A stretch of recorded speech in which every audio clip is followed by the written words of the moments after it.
gabi sa bawat isa. Sa pangalan po ng dakilang Panginoon Kristo, nandito po tayo sa pagpapatuloy ng gawain kung saan meron tayong kapatid na mayapat na.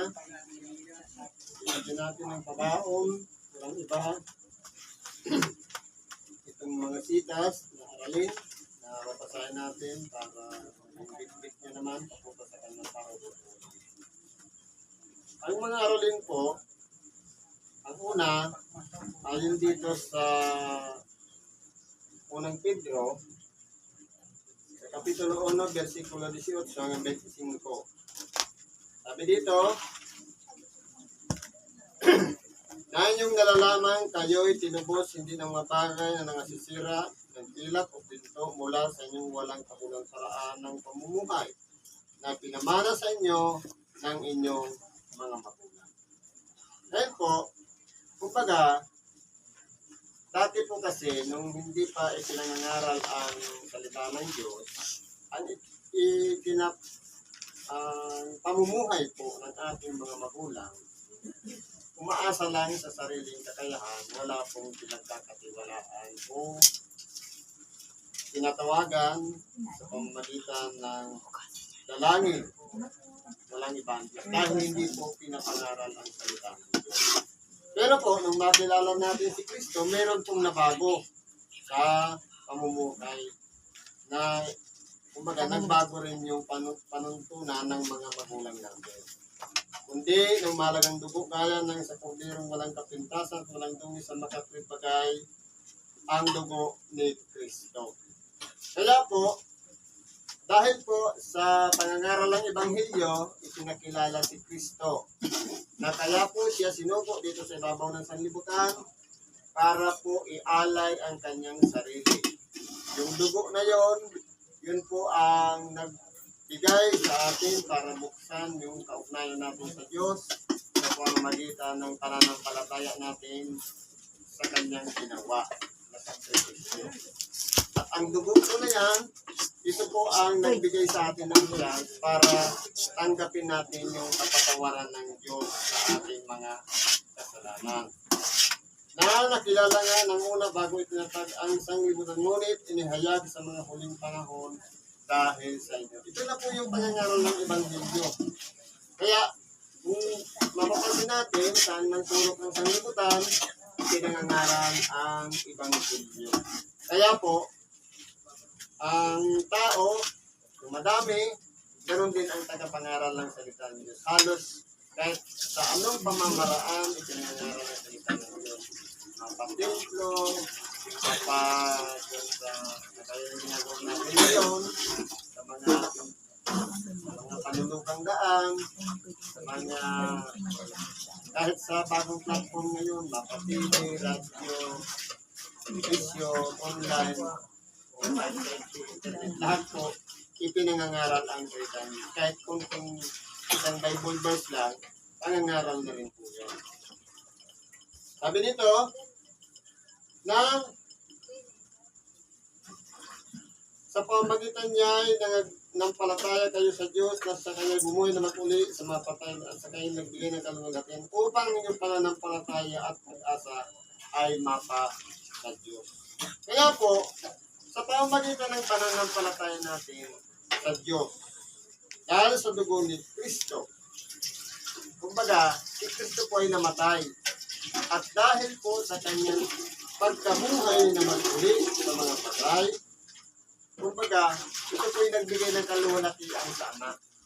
Dahil po, kumbaga, natupad ng ating dakilang Panginoon ang pinakalayunin niya kung bakit siya sinugo ito sa ibabaw ng sanlibutan. Para po sa bawat isa rin yun sa atin. Kaya, tatanungin natin ating mga sarili, ano ba ang magiging kaugnayan natin sa Diyos pagkatapos nating sampalatayanan si Kristo. Kumbaga, meron na tayong naka-reserve na tinatawag na kaligtasan. Hindi po kaligtasan sa buhay na naman na ito, na nasa laman tayo, kundi doon sa inaharap na sa pagbabalik ng ating dakilang Panginoon, hindi na tayo parorosahan, hindi papasok na tayo sa buhay. Kaya lahat po tayo ay tatanggap ng tinatawag na buhay na walang hanggan. Sabi dito, yamang nilinis ninyo ang mga kaluluwa sa inyong pagkalima sa katotohanan, sa pag-ibig na hindi pagkunwari sa mga kapatid, ay mangbibigyan kayo ng bulinat ng inyong puso sa isa't isa. Kaya po, dahil po sa Ebanghelyo, nagagawa na nating maglinis ng ating sariling kalooban. At nagahari na sa atin ang pag-ibig. Sabi nga dito, pag-ibig na di pagkunwari. Kung baka nagiging totoo ang pag-ibig na ipinapakita natin sa ating kapwa. At nagdiningas po yun. Ibig sabihin, hindi siya by time lang o nagkataon lang ngayon napakita natin ang pag-ibig, kundi all the time. Pinapairal natin yung pag-ibig natin sa ating kapwa. Yamang ipinanganak kayong muli, hindi sa binhing nasisira, kundi sa walang kasiraan sa pamamagitan ng salita ng Diyos na nabubuhay at namamalagi. Kaya po, yung ipinanganak na muli, ito po yung pagbabago ng ating pagkatao. Na dati noon, malaya tayong nakakagawa ng pagkakasala. Ngayon, sa pamamagitan ng Ebanghelyo, meron na pong limitasyon. Sabi nga, magpilit kayong pumasok sa matipos na pintuan. Kumbaga, marami nang pumipigil. Kumbaga, yung kalayaan natin gumawa ng kasamaan, ngayon, nalilimitahan na po yun. Kasama ng ating sariling buti, kaya nagagawa na natin sang-ayon sa kanyang kalooban.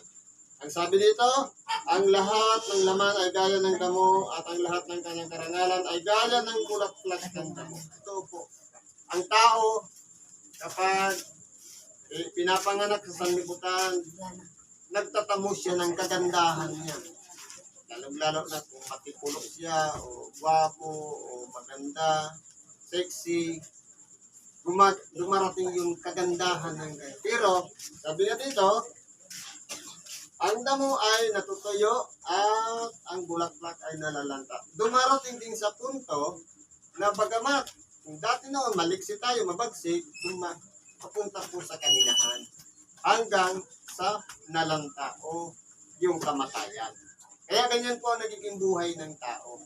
Kaya po, kung titingnan po natin, dapat palaisipin palagi natin yung buhay na ibinigay sa atin, dapat hindi po yan masayang. Sa pamamagitan na dapat minsan man lang makilala natin may Diyos sa ating buhay. Datapwat, ang salita ng Panginoon ay namamalagi magpakailanman. Ito ang salita ng mabuting balita na ipinangaral sa inyo. Totoo po, ang salita ng Diyos ay walang hanggan. Tayo pong mga tao ay nabubuhay sa may hangganan. Kumbaga, may panahon ng paghasik, panahon ng pag-ani, panahon ng panganganak, panahon ng kamatayan. Ganun po ang kalagayan ng tao. Pero po, ang salita ng Diyos na ibinabahagi sa atin, yun po ay walang hanggan. Dahil po, sinasanay tayo papunta naman doon sa kalagayan na walang hanggan. Ito na po yung tinatawag na buhay na walang hanggan. Bago tayo dito sa isang aralin, sabi po dito, sa unang Korinto 15, ang versikulo 45 hanggang 57, sabi dito. Ngayon din naman, nasusulat, ang unang tang si Adam ay naging kaluluwang buhay, ang huling Adam ay naging espiritong nagbibigay buhay. Totoo po, ang unang Adam, walang iba, yung Adam na kilala natin na asawa ni Eva. Na sa pamamagitan po niya, pagamat nag-ingat siya na hindi niya labagin o hindi siya makagawa ng pagkakasala sa Diyos, pero po dahil sa kanyang kasama, si Eva, na nakikayat ni Satanas para dahil lang sa tukso, at nagkasala si Eva. Ganon din naman, kung baga nahawa din si Adam dahil yung ipinangingilin ng Diyos na pagkain, sinain na ni Eva, dinala niya pa si Adam na nakain din niya. Kaya, ang umiral po nun yung tinatawag na kasalanan. Ibig sabihin, nagkaroon po ng tinatawag na paglabag. Pero po, yung huling Adam, si Kristo. Siya po ang Espiritong nagbibigay buhay. Sapagkat, kung titingnan po natin, si Adam, yung unang Adam, nagdala sa atin sa kapahamakan. Kaya nga, lahat ng tao ay naabot yung sukdulan ng kanyang pagkabuhay, walang iba yung tinatawag na kamatayan. Pero po, yung pangalawang Adam, o huling Adam, si Kristo, nagbibigay po siya ng chance para harapin natin ang pamumuhay dito sa ibabaw ng sanlibutan bilang Maluluto na lang. nagbibigay siya ng Espiritong nagbibigay buhay. Kaya maging mapagpatuloy po tayo. Kaya hindi naman nasulat. Sabi dito, bagaman ang ukol sa Espiritu ay siyang unang, kundi ang ukol sa lupa, pagkatapos sa Espiritu. Ang unang tao ay tagalupa, ang naukol sa lupa. Ang ikalawang tao ay tagalangit. Ganyan po ang nangyari. May kalagayang ukol sa lupa at may kalagayang ukol sa Espiritu. Ngayon po, ang una nating tinanggap yung kalagayang ukol sa lupa. Kaya tayo sinilang, nabuhay tayo bilang tao. Pero po, yung ukol sa Espiritu, ito po yung pinaghahandaan natin. Na pagkatapos na tayo'y mamatay, sa pagbabalik ng ating dakilang Panginoon, magtatamo tayo ng buhay na walang hanggan. Lahat po yan, tatanggap tayo. Lamang, dalawa lang ang patutunguhan ng tao. Buhay na walang hanggan sa piling ng Diyos, sa kanyang kaluwalhatian, at buhay na walang hanggan doon po sa kapahamakan. Na kung saan, doon po hinahatulan yung mga taong hindi po tumanggap kay Kristo. Kaya po, si Kristo po ang pinakasusi para tayo magtamo ng buhay na walang hanggan sa piling ng kaluwalhatian ng Diyos. Sabi dito, at kung paano tinaglay natin ang larawang ukol sa lupa, ay tataglayin din naman natin ang larawang ukol sa langit. Totoo po. Tinaglay natin ang pagiging isang tao. Pero po, sa pagbabalik ng ating dakilang Panginoon, tataglayin naman natin ang katawan na tinatawag na niluwalhati ng Diyos. Babaguhin tayo sa isang tunog ng tagakat o trumpeta. Sabi dito, sinasabi ko nga ito mga kapatid, na ang laman at ang dugo ay hindi makapagmamana ng kaharian ng Diyos. Ibig po pala sabihin, kung tayo'y nabubuhay na tao, at dumating man ang ating dakilang Panginoon, hindi po siya magmamana ng kaharian ng langit. Sinasabi ko nga ito mga kapatid, ang laman at dugo hindi magmamana ng kaharian ng Diyos. Kaya po kung titingnan po natin, may procedure kung gagawin ng Diyos na yung mga naunang namatay, sila po ay bubuhayin. Sabi nga sa Ezekiel 37, at ang mga buto ay pagdudugtong-dugtungin at sila ay magkakaroon ng mga litid at babalutin ng laman at sila ay magiging babalutin ng balat at sila ay magiging kaluluwang buhay o buhay na muli.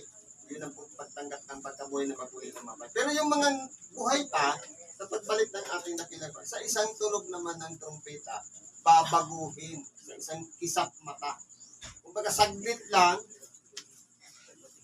ang magiging katawan natin ay wala ng laman at dugo. Dahil mababago po siya, magiging isang niluwal ating katawan. Kaya magkakaroon na tayo ng chance para magmana ng walang kasiraan. So, tinatawag na buhay na walang kasiraan. Narito, sinasaysay ko sa inyo ang isang hiwaga. Hindi tayong lahat ay mga tutulog, ngunit tayong lahat ay babaguhin. Totoo po. Kasi po, sa bandang huli, sa pagbalik ng ating dakilang Panginoon, yun po ang pinag-aabangan natin. Kung hindi tayo pala rin naabutin yon, kasama tayo doon sa mga namatay na.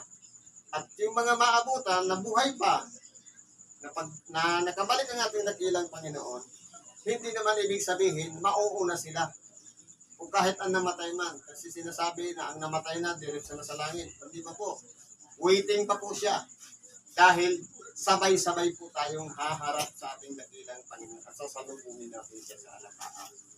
Isang sandali, sa isang kisap mata sa huling pagtulog ng pagagat, sa pagkatulog ng pagagat, at ang mga patay ay mga buhay na maguli, ang walang kasiraan. At tayo'y babaguhin. Ito na po yung sinabi ko kanina. Sapagkat kinakailangan na itong may kasiraan ay magbihis ng walang kasiraan. Ito po, kinakailangan ng pagbabago.